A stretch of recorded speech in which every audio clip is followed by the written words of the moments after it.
Magandang araw mga ka-learners. Ako nga pala ang inyong teacher Leia, ang inyong guro for today. So welcome sa ating Disaster Preparedness Tutorial Vlog.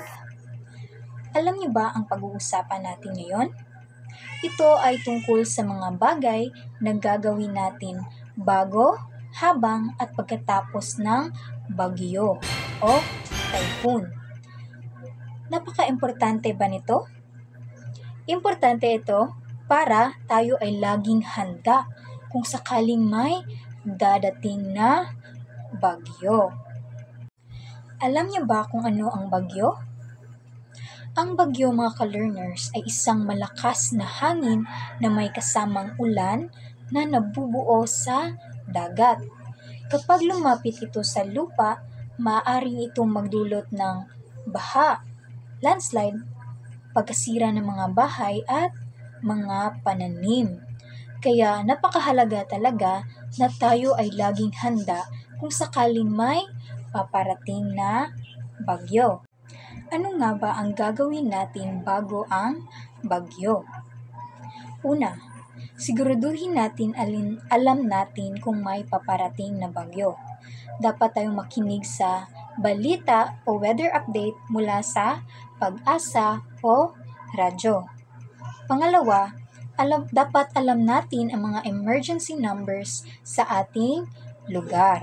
At pangatlo, ihanda ang ating mga emergency kit. Dapat meron ito, first aid kit. Yan. Nakikita nyo ba mga ka-learners? Meron tayong bandage, alcohol, betadine, at may emergency light pa. At dapat meron din tayong gamot kung sakaling may magkasakit. Meron din tayong mga inuming tubig, mga pagkain na hindi nasisira. Yan, napaka-importante nitong mga ka-learners. Meron din tayong mga extra batteries at flashlight. At huwag din nating kalimutan ang ating mga importanteng dokumento na ilagay sa plastic para hindi mabasa. Alam niyo na ba ang gagawin bago ang bagyo, mga ka-learners? Alam niyo na ba ang gagawin bago ang bagyo? Ano naman habang may bagyo? Ang gagawin natin habang may bagyo ay una, patayin muna natin ang mga electrical appliances sa ating bahay kung may brownout o baha. Pangalawa, kapag malakas na ang hangin at ulan, ay manatili tayo sa loob ng ating mga bahay.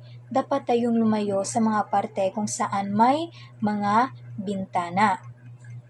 Pangatlo, iwasan natin ang paglabas sa ating bahay. Naiintindihan niyo ba yon, mga ka-learners? Dahil maaring may nagsisiliparang mga bagay na maaring makasakit sa atin.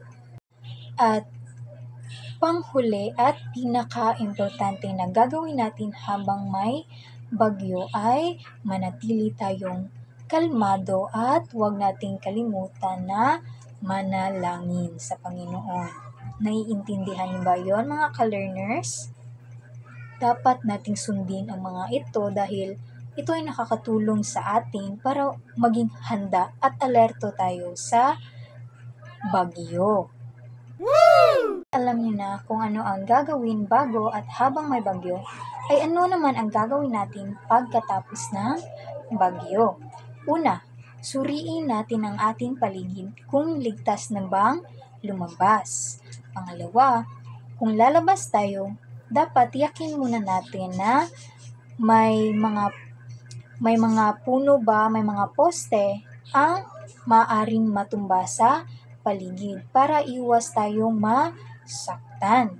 Pangatlo, dapat siguraduhin natin walang live wire na nabasa sa loob ng bahay bago nating i-on ang main switch ng ating bahay.